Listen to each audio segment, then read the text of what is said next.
আইপিএলে Chris গেইলের record ভেঙেছেন Suryavanshi. এক আসরে সর্বোচ্চ 6-এর রেকর্ড। 14 বছর আগে ক্রিস গেইল এক আসরে 6 মেরেছিলেন 59টি। এবারের আইপিএলে সূর্যবংশী ইতিমধ্যেই 6 হাঁকিয়েছেন 60টির বেশি। এমনকি ক্রিস গেইলের দ্রুততম সেঞ্চুরির রেকর্ডটিও ছিল হুমকির মুখে। আইপিএলে এলিমিনেটরে হায়দ্রাবাদের বিপক্ষে সূর্যবংশীর আবারও ভয়ানক রূপ।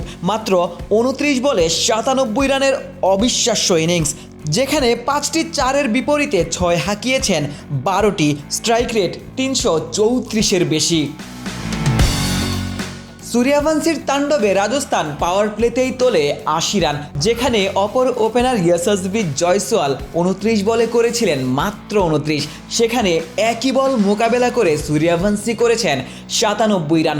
আধুনিক ক্রিকেটে সূর্যবংশী কতটা এগিয়ে তা এই ইনিংসেই স্পষ্ট।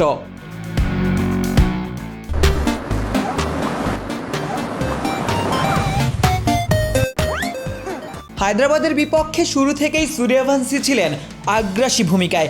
এহসান মালিঙ্গা, প্যাট কামিন্স কিংবা সাকিব হোসেন কেউই সূর্যবংশীর আক্রমণাত্মক ব্যাটিং থেকে রক্ষা পাননি। প্যাট কামিন্স, যিনি প্রায় 1.5 লাখ ভারতীয়কে স্তব্ধ করে দিয়ে বিশ্ব চ্যাম্পিয়ন হয়েছিলেন, তাকেই কিনা পরপর 3 বলে 3টি 6 হাঁকিয়েছেন।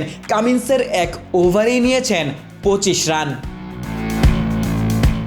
আইপিএলের দ্রুততম 3 সেঞ্চুরির 2টিই এখন সূর্যবংশীর দখলে। আজকের দিনে ক্রিস গেইলের দ্রুততম সেঞ্চুরিও হুমকির মুখে ছিল। 29 বলেই সূর্যবংশী করেছিলেন 97 রান। সামনের দিনগুলোতে ক্রিস গেইলের রেকর্ডও যে সূর্যবংশী ছাড়িয়ে যাবেন, সেটি নিয়ে আপনি বাজি ধরতে পারেন।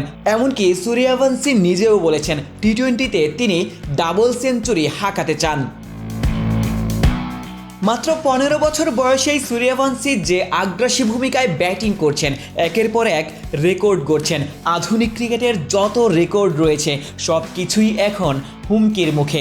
যেমনটা সবাই বলে থাকেন, সূর্যবংশী ক্রিকেট খেলছেন না, তিনি যেন ভিডিও গেমসই খেলছেন। আশিক সারোয়ার, নিউজ 24।